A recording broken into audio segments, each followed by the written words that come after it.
My name is Sadie Bowen. I was born on Hog Island. Now I live in Exmoor, Virginia. I was born, let me see.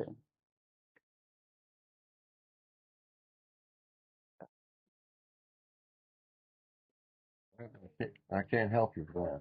I'm 80. I was born 1919, December. I got it backwards. Well, I'm Roland Bowen, originally from Broadwater, Virginia, born 1938, now 62 years old. Broadwater, Virginia, Hog Island.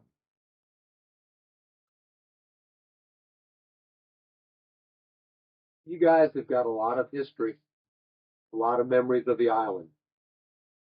What I want you to do is just to kind of give us an idea of some of your favorite stories and past remembrances of the island.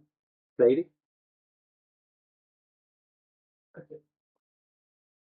I have a lot, but I can't always think of them. Most of our playing, we were growing up, we wasn't raised by the yard. Oh, yeah. You gotta keep your. And if we went somewhere, we had an hour, and they had time us, and we better come home in an hour was up. And we just made playhouses, and I remember taking getting boards and put across the fence, the edge of the fence, so we'd have something over us, and just we played in the playhouse all the time. We had babies, we had doll babies, and that's about all we was doing. But until you went to church, we went to church all the time. Did you like living on Hog Island? Well, I didn't know no better.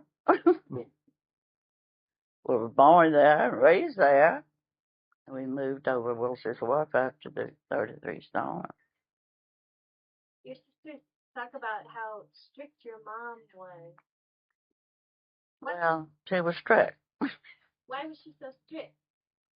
I guess because some girls always got in trouble over there, and you kind of watch your children get more careful. We wasn't allowed to roam the road. So what was a typical day for you? Game. A typical day. You got up. Oh, just if we didn't go to school, just play. That's all we did. You we help had around the house? well, the oldest girl got the most work to do. Yeah, we had to help. The oldest girl was home got the most work. Yeah, we had to make the beds. They show us how to make the beds, and Did your mother teach you how to cook? not really. But you've seen so much of it, you just knew how. I mean, to cook on an old big old cook stove, you put wood in. We had them old iron. That's what I hated. Excuse me. And she washed and ironed for the Coast Guard, and if you were the last one home, you helped. And you had to have pads on that iron. There were them irons, had no handle. The handle was off fast to it. And cook stove. And I'd be ironing, and I wouldn't have no fire in the cook stove. I didn't put no wood. Well, listen, that's good ironing, that was. What kind of iron did you use? The iron that, I know you've seen the old antique ones. The handle, you had to have hot pads to hold it. See, the handle was, you've seen them old things. The handle's fast to 'em. How did you heat them? On the cook stove. On the cook. Did you meet your husband, Wesley, on the island? Yes. How did you meet him? Well, I knew him. But I think we were the most, I really don't know. Oh, I know too. Ruby was sitting on the front porch, my sister Ruby, and she was a swinging, and these people were coming from church, and I was out in the yard, and Wesley them came by, and he said to her, "Watch out, your sister's better looking than you are," or something like that. I don't know. And then he started coming there. I was old enough. And I remember Mom, we'd sit on the front porch in the swinging chair, and Mom would put that lamp. If it didn't show out that window, she'd move it on the kitchen table somewhere where it was shining at the window. Afraid you'd kiss. He was pretty strict, But wasn't she was. Were all mothers like that? No. No. See some wild ones over there. I guess that's what made them so strict. he? Do you remember the Red Onion? Yeah, see, we rented a house next to it. Last part, that's where that storm came in at. It was a good walk from the beach, but the way it was situated, Grace and Bowen lived further down going to the beach than we did. And that I do, honey. But my brother went to the creek to get the boat. It had a motor inside of it now, scow. And I heard him say, see, the wind blew so hard that night it just shook the house. And we were up early. And my brother went down to the creek to get his boat. And it was a long time before high water. And the water was so high then that they opened the screen door and he brought the boat right in the porch. Daddy brought chickens in the house and he cooked, put them on the kitchen table. I thought we were going to, that was it. Water was so deep in our living room, it was over my knees, and I was tall. And Marguerite, she was raised here. Well, she lives here now, but she's been in Pennsylvania all the day. I came over here to see her once in a while. So, no, it was Pansy. One May used to go around with. Pansy was over there, and with all that water come up, and she was scared of that. But she never come back over there no more. Were you scared during the 1933 storm? I probably didn't have the thought to be. Well, yes, I was scared, but not frantic. Because next morning I was waiting around on the living room floor, dead frogs and a snake. They were all dead, and it was over my knees then. That was the next morning? Yeah, next morning with the sea and the ocean and the bay got right on in. So the bay and the ocean met each other on the island. Did you all know this storm was coming? Yes, but you didn't have warning like you do now. I guess if you listen to radio, I really don't know. Because I was too young to listen to news. When did you all move off the island? We came 33. We come before Mom and them did, but we were all ready to come. But see, we didn't have no house or nothing like that. You were all ready to come? Yeah, we were all ready. Why? Because did it come up again next day or something? Well, anyway, half the people was always praying it. So we found a house to rent, so off we come. Right after the storm? Mm-hmm. I don't know how many weeks, because you had to see to all these things. But Did you all, we talked about some of the bad times, which was the 1933 storm. Tell me some of the happy times.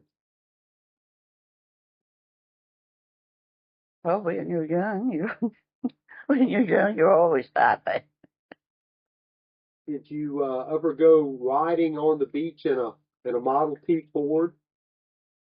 Well, if I did, it was my oldest brother. He's the only one who had one. Wasn't many over there. I didn't know if you and Wesley may have gone courting in the No, he never let me done that. How old were you?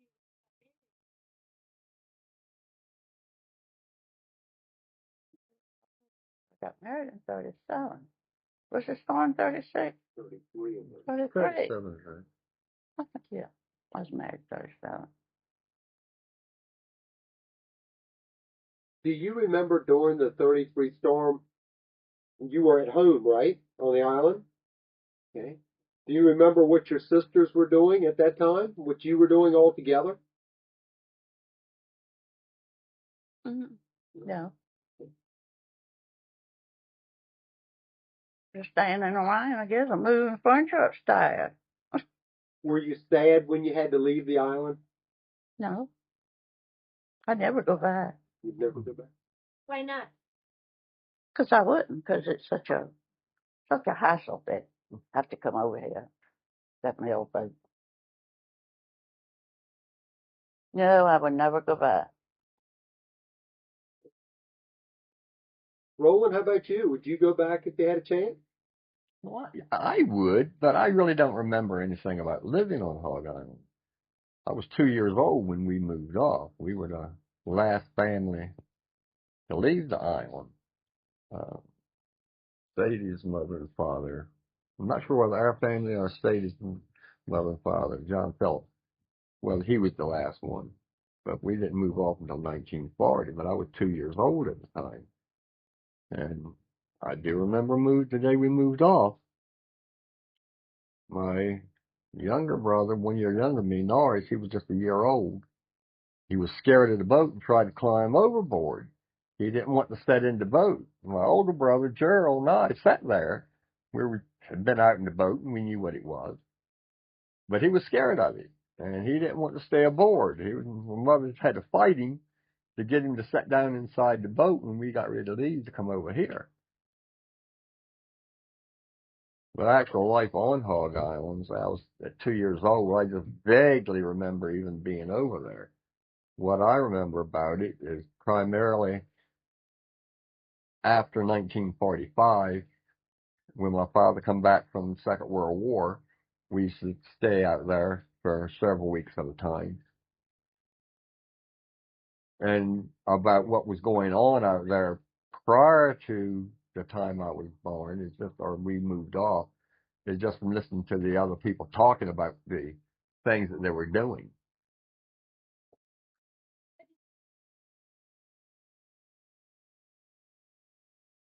So what did we do? Oh, my father was a waterman. And at that time, they didn't have the fast outboards like they do now. If you went out, it was a long trip to get out there in these slow boats. So instead of coming back every night, all the watermen would go out. They had large boats that they would live on. They'd go out Monday morning, come back Friday night. My father would take us along, but instead of living on the boat, my uncle had a little house down there, a 2-bedroom house that we used. So we would stay in that.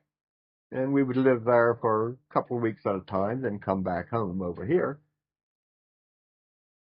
But when we come back, he would still go out. He would go out in the boat on Monday morning, and we wouldn't see him again until Friday afternoon. But that was routine for everybody here in Wilson Wharf did that. All of them that worked on the water. Nobody went out in the morning like they do now in a fast outboard and come back. They went out Monday and come back Friday. Well, depending on the type of boat that you would have, it would probably take, well, my slow outboard now makes it in a half hour. It would probably take an hour and a half each way. And most of the men did not want to spend 3 hours a day just traveling to go to work. So they would stay on the boats during the week. Of course, when they were at Hog Island, they could work close to the island. It only take a short time to get out to where they wanted to work. They sold all the clams and oysters right on the island. Then they were brought over here to be resold to some of the bigger dealers like Ballard. And the men then could go home every night.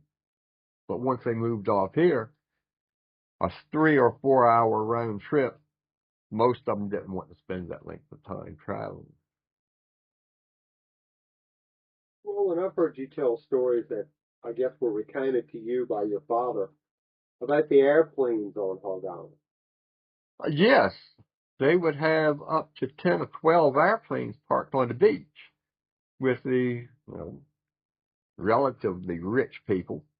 Would come over to stay at the hotels on the island. They'd fly over, park the planes on the beach, and they'll stay at the hotels, go fishing. When they were ready to leave, they got in their airplane, taxied down the beach, and away they went. That was routine. A lot of planes used to land over there. Do you remember anything about the hotel that was on the island? I know there was one. No, I don't remember anything about it other than people telling me about it, the Red Onion. But there was a couple of hotels over there at one time. And of course, a lot of the people took in boarders that would come over, hunters that would come over and would stay in the private homes. And the wife would do all the cooking, provide the people with their meals, give them the rooms, and that way they would make extra money. There was a lot of them that did that.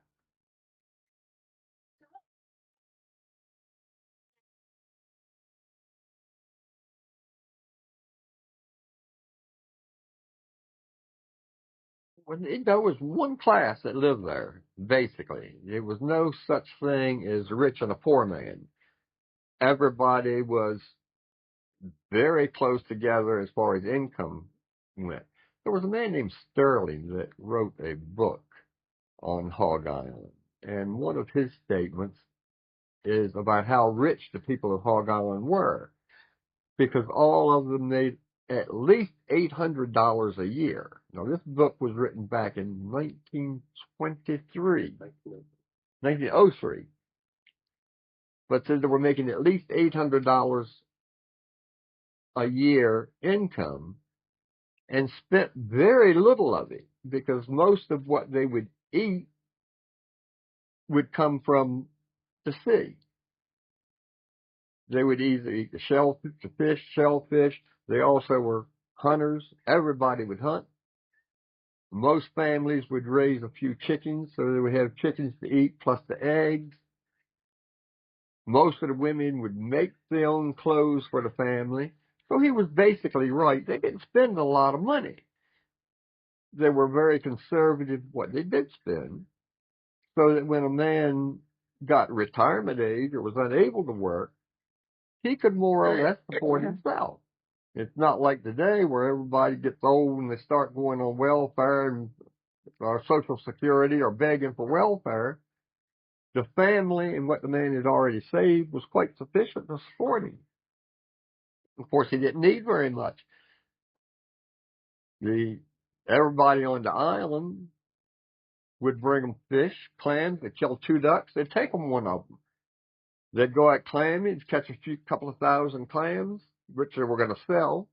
They'd always keep out 25. They'd take to one of the old people and say, here, they'd sell some clam chowder. They didn't need the kind of stuff that we have today. Of course, they didn't have all the electricity and the movie theaters and shopping malls over there. But they basically, at that time, had everything that people here on the shore had on the mainland. But being out by themselves, everybody looked out for each other. Another statement that Sterling made in his book was that the professional soldier, I think he called it, the law, would starve to death because there were no crimes committed on Hog Island. Nobody would lock a door. There used to be an old saying that if you locked your front door, it was to show your friends that you were not at home. But you leave your back door open, so if they want to get in, they can. They wouldn't do that today. Not only do you lock both doors, you double bar them when you leave.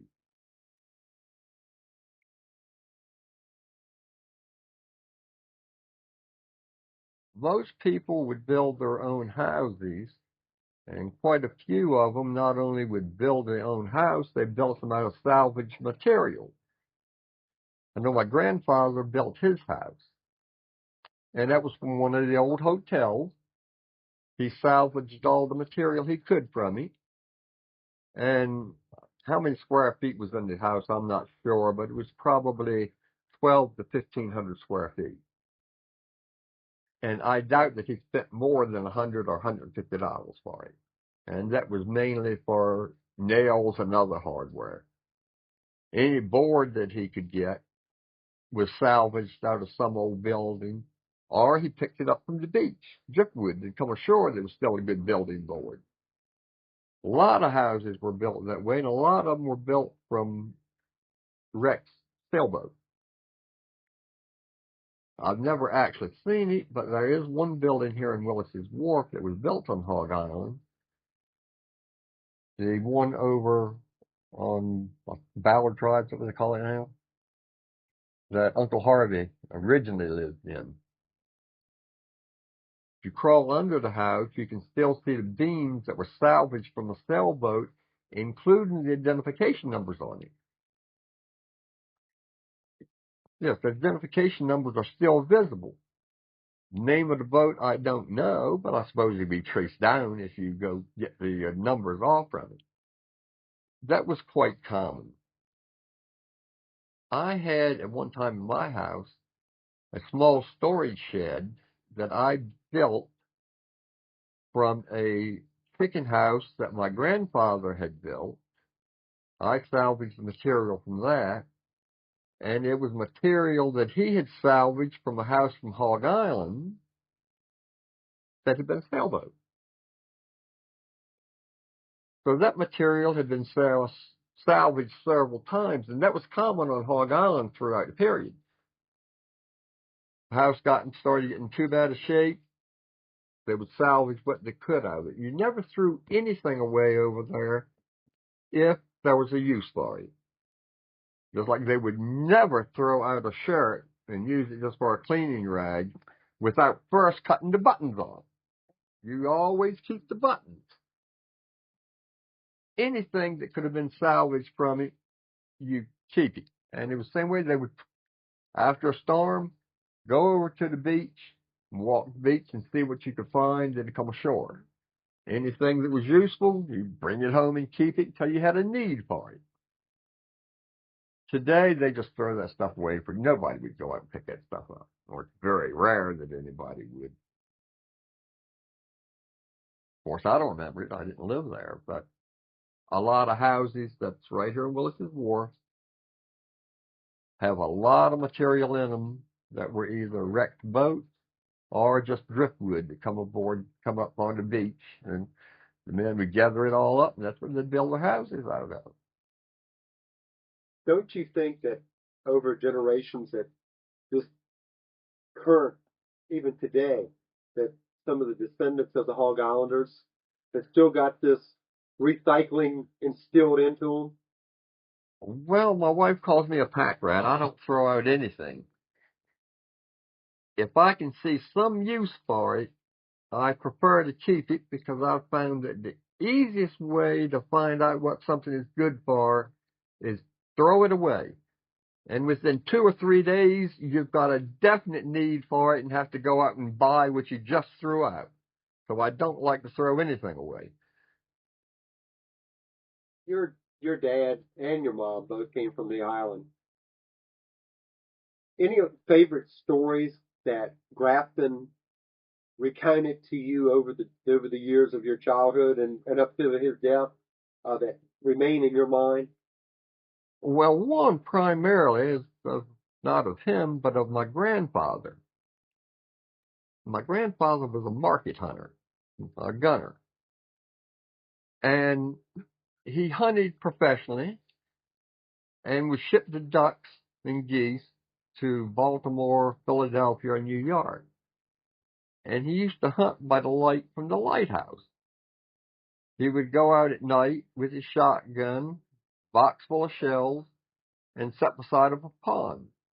And when the light from the lighthouse come across the pond, it would show him the ducks. He would get up and shoot. Step back down and wait for the light to come around again. And every time the light would come around, he would kill every duck in the pond that he could.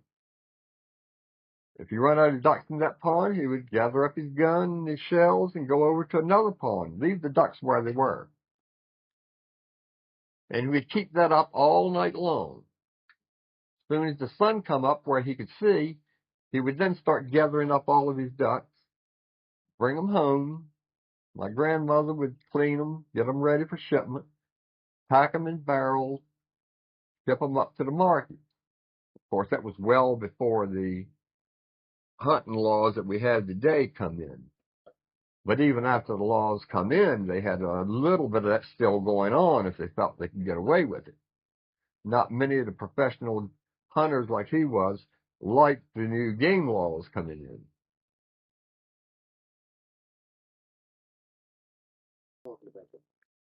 You say your grandfather was a market gunner. Tell us about that. Tell us about the guns he used. Well, he hunted ducks, wild ducks, professionally. And we ship them to markets in Philadelphia, New York, Baltimore. And it was, at that time, it was legal. The hunting laws were not in them. You could kill as many ducks as you wanted and do what you wanted to after you killed them. And he was also a punt hunter, had a punt gun. That's a gun that's bolted to the bow of the boat. And it seems to me that his was made out of 5 shotguns. He would bolt 5 shotguns together and bolt them down to the bow of his boat, and then real gently row up into a flock of ducks. When the ducks started to take off from the water because it scared them, he had just a string that went to the triggers of the gun. He would yank that cord. That cord would make all 5 of the double-barrel shotguns fire at the same time, or 10 equivalent of 10 shots at the same time.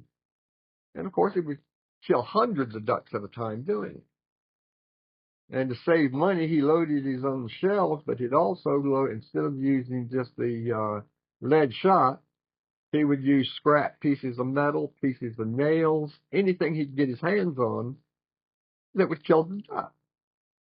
And that was common practice also, to use just about anything they could have. And there were 10 gauge shotguns. When you fire off 10 gauge shotguns at the same time, you can do a lot of damage to a flock of ducks. And then just roll around and keep doing that until his boat was ready to sink from ducks. And then go ahead and row back home.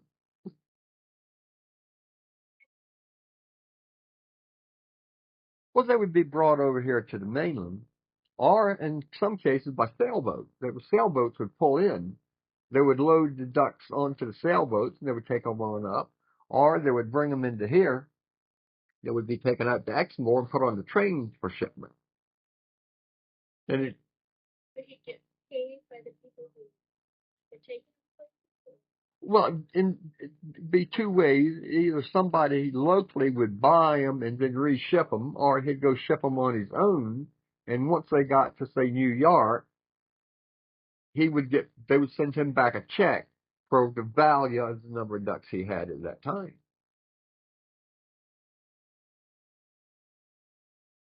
He also shipped the sturgeon roe the same way to make caviar. He would fish for the sturgeon, get the roe from it, clean it, soak it in brine to get all of the membrane from the roe, so he had nothing but the pure egg, pack it in the salt water and ship it to New York, and there he finished processing it to make caviar out of it. Now it's against the law to even take a sturgeon.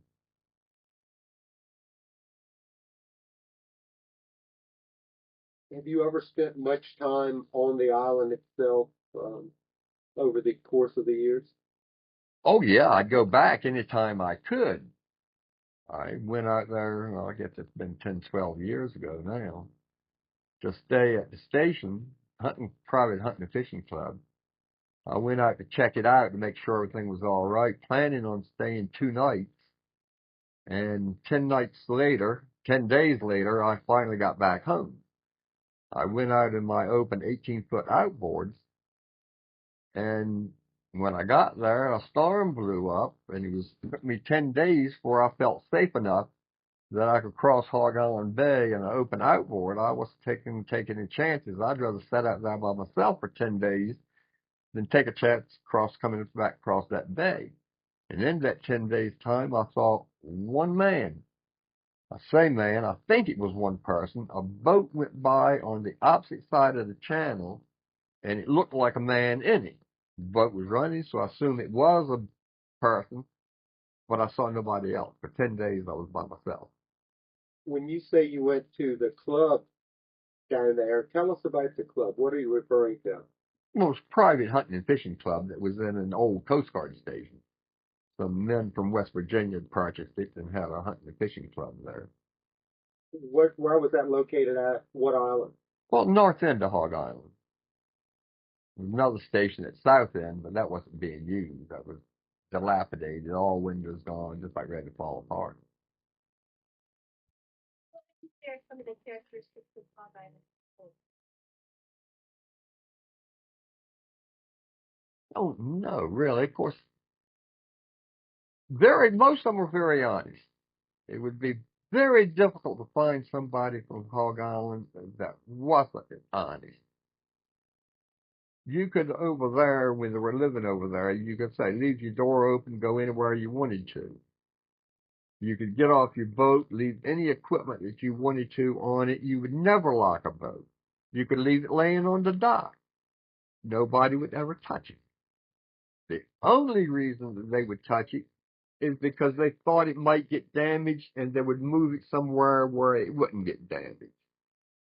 But you didn't have to worry about anybody stealing anything from you. And all of them were basically very thrifty.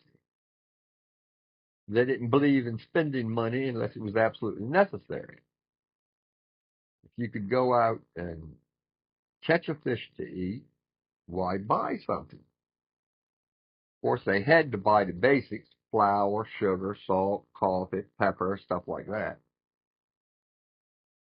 But they didn't have to buy a duck. They didn't have to buy a sheep. They kept a sheep and would slaughter it. Same way they keep hogs. They keep their own chickens. Keep their own, to have chickens to eat and for the eggs. the women would order from Sears Roebuck catalogs, cloth. My mother was telling me about her mother. My mother and her sisters would look through the Sears Roebuck catalog and find a dress that they liked. My grandmother would then order from Sears not the dress, but the material. And then she would just look at the picture in the book, and she would make them that dress, because it was a lot cheaper to buy the material than it was to buy the dress. But those women they didn't need a pattern. They could just look at the picture. And they would sit down to their sewing machine, and they would make the dress that the daughter wanted. Because a lot cheaper, say, to buy material than to buy an already made dress. I've got a question for you now, and I want you to give this some deep thought and consideration. You referred to Charles Sterling, the Lighthouse Keeper's book of 1903 a while ago, and how complimentary he was to the people of Hog Island and the community of Broadwater. About 7 years later, a gentleman by the name of Alexander Hunter wrote an article about Hog Island, which was very similar to Charles Sterling's. But in that article, Mr. Hunter referred to the Hog Islanders as lazy. He referred to them as the reason they needed no law enforcement was because they were too lazy to go steal anything. What are your comments about this? Well, for a man who spent very little bit of time there, that could appear to be the truth. Because the men, when they went to work, they worked according to the tide. To a waterman, a clock means nothing. Only the tide has anything to do with it. They would go out and work by the tide, and then, yes, they would sit around the docks, or they would maybe do some minor repairs on their boat, and they would appear to be loafing. when in fact they were just waiting for the next tide to come along so they'd be able to go out to work. Sterling knew the people. The old man didn't. He spent very little time there, and you cannot judge people with just a few days among them. You need to spend years to really understand what they're doing, how they're doing it, what their motives are. As in a lot of island communities, even referring to today's Tangier Island, would you say that they were a very tight-knit community that was very cautious in accepting strangers from the outside? Yes, and accepted them on a full-time basis. Somebody that would come over there, but not when it comes to tourists. If you're going to come over for the day and then leave, they will be extremely friendly. They just don't want you staying all the time.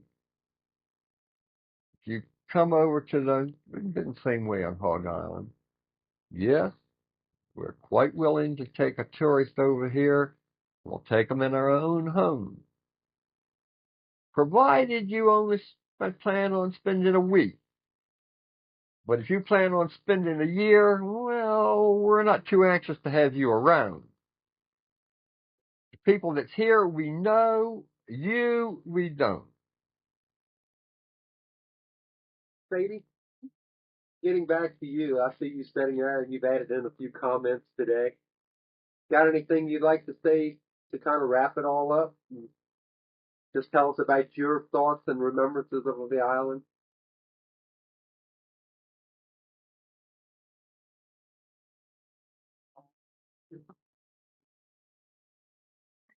I heard you talk a lot. That's right. Yeah. Mary, do you have any prompts to say? Remember anything about the Coast Guardsmen? Oh, yeah, my poor mom took into wash and ironing. She'd make me help iron. Did you ever go to the Coast Guard stations and with any of the guys over there? No, Did you ever go out with your father and go on the water for a day, or? no, they didn't believe in that. What? They didn't believe in taking children out. Not girls. Guess they take the boys out when they got old enough to climb. We had 7 years. We had 7 years in school. You know, you always saying six. Hmm. The best times I ever had on Hog Island is when my husband and I got a boat and we go down Pig Island, anchor. We go ashore. Harvey had a little trailer down there, Bob's father, and we stay in that and walk over to the beach. And we find a clam ground one time where a lot of these little clams grew there. But we had to take old Jeep and go. Now, boy, listen, that was fun. You ever catch any big fish off the beach surf fishing? I caught one drum in my life. I never had no desire really to do it, but they were all over there, and they Wesley to remind I, and I got a picture of it.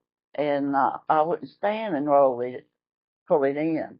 And he hollering, "Where are you going?" Well, I thought to myself, if that hook is in him, I'm not standing there and roll him in real slow play with him. I took out for this, it's like a little sand hill. I took out for the shore, and he was caught. I got him in. I ran way up and sand with it. First one I ever caught. Your husband affectionately was known as Rawhide. Who's caught? Is that how he got his name? Tell us. I really don't know. Those Guard people the only ones I ever knew. Did it? I don't know. So they called him Rawhide because he was so tough? I don't know. I never did know the story of it because I hated that name. Sadie, how many? You had 9 kids in your family? Huh? You had 9 kids in your family? I guess it was 9 of us. How many females and how many males? Now she's gonna test my full brain today. 3 boys, yeah. 3 boys? I know there's 9 of them.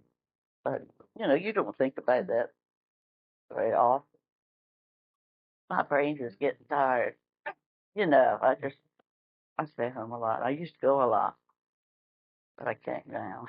Is that the reason you were not sad about leaving the island? Because when you got to the eastern shore, you could go and do things and associate with people that you just couldn't do on the island.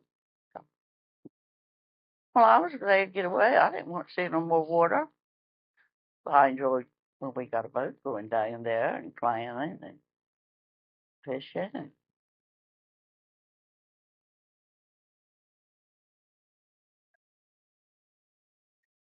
Thanks, guys. Good. I mean, I remembered 2 or 3 other stories. Why not? Go for it. I don't know if my mother ever told you or not, Rick, but during the 1933 hurricane, my grandfather owned where they lived on Hog Island, but he also owned a house on Cobb Island. And when the storm hit, my grandfather, my mother, and it was either 2 or 3 of her brothers, Victor, Chester, and Charles, I think all 3 of them were there, were, instead of being at home on Hog Island, they were at their house on Cobb Island. And this storm kept getting worse. They didn't even know it was coming in, but tide kept coming in, strong winds. And of course, my grandfather realized the hurricane was coming in, or as they used to call them, Florida northeasters. And it got so bad that my grandfather was afraid that the house they were in was going to collapse. There was another house fairly close by. So they told them all get ready, that they would get over to that house because he felt the house was stronger and they could survive better in that house. They started off and got about halfway to the house and it collapsed. The whole thing, just the hurricane blew it down. So, of course, no other choice. They turned around and started back to their own house. And only made it a few feet further to it, and that house collapsed. So they were out in the open. No house. So they only had one choice. And that was swim for it, for the closest and the highest sand hill they could find. And that's where they set the hurricane out. My grandfather, 3 of my uncles, and my mother, with 2 wet blankets and 1 can of beans that they'd been able to pick up out of the water to eat. And that was it. And they sat on top of that sand hill all night, waiting for somebody to come get them. Early the next morning, the Coast Guard come by, but didn't stop. Apparently didn't see them there. But it wasn't too long after that they come back by. They spotted them then, come in, took them off the island, and took them back over to the Hog Island. Their house there survived the storm, okay. What were the names of these people? Well, Vernon Simpson was my grandfather. My mother, Marion Simpson, at the time, Marion Simpson Bowen now. Victor Simpson, Charles Simpson, and Chester Simpson. What's a wet blanket? Just a wool blanket that was wet. Wet blanket, yeah. They were able to salvage that. It come drifting by. They grabbed it out of the water and wrapped it around them. It was soaking wet. But a wool blanket will keep you warm when it's wet. But they had 2 blankets between 5 people.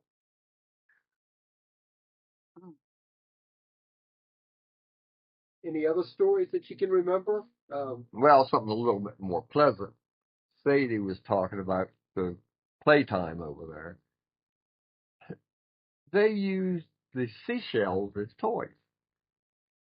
And I don't remember all the names for each one of them, but each type of shell was used for a specific type of item that they were playing with.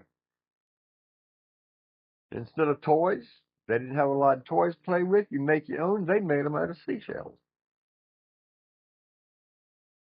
They would take a certain size shell, would be a man. That would be the husband. Then they would take another shell that would be the mother, and then they take smaller seashells with different types. That'd be the children. Yeah. Well, I got news for you. A story about May's father, John Phillips. Well, this is a good story. Well, wait a minute now. You've already let me. No, this is not on Hog Island. This is right here in Wesley's Wharf. That's all right. Go ahead.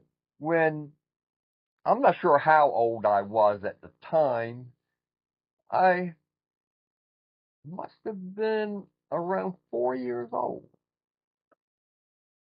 Gerald, 1 year older than I am, would have been 5 because we were still living here in Wesley's Wharf at the time. Even at that age, 4 and 5 years old, we would walk to Will Johnson's store. If my mother needed something, she would just write it on a piece of paper and say, here, take this down to the store and get it for me. And we had a little wagon we'd pull along. We'd been down to the store and we started back and we had to go by John Phillips' house. And it was a little rise into the road on the side of the road, couldn't have been more than a foot high. My brother Gerald slipped on it and broke his leg. John Phillips was there. Of course, Gerald was crying a lot. John Phillips picked him up and carried him back to where we lived. And, of course, then they had to get to a telephone to call for the doctor to come down to treat him. And I must have been about 4 years old at the time. But I do remember him doing it.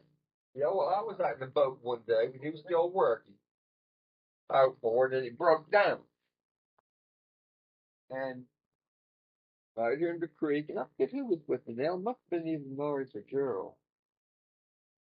And they said, we better wave him down. I said, don't worry about it. He sees us here in the creek drifting with that motor setting up.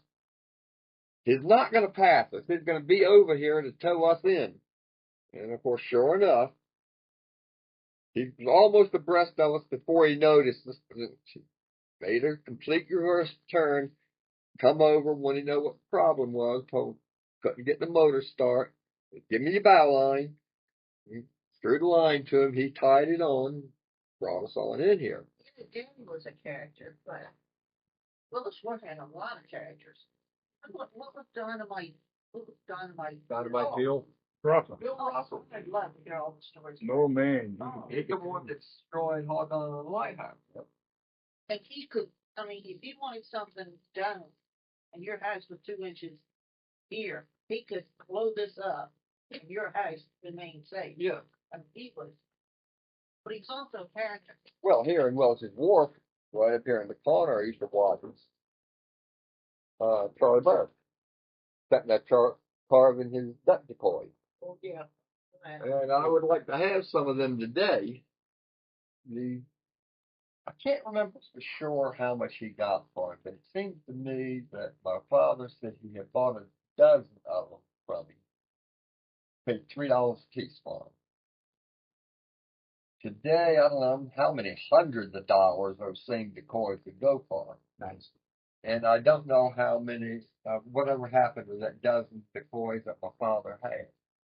But he'd sit there, start off carving with a hatchet. He would chop out the rough with a hatchet, then take his pocket knife and finish it off, paint it up. He'll make sure you didn't spot where he sit. Yeah, I used to watch him. I see him sitting there on the steps on the porch. Hour after hour. Hour after hour, just chopping away with his hatchet.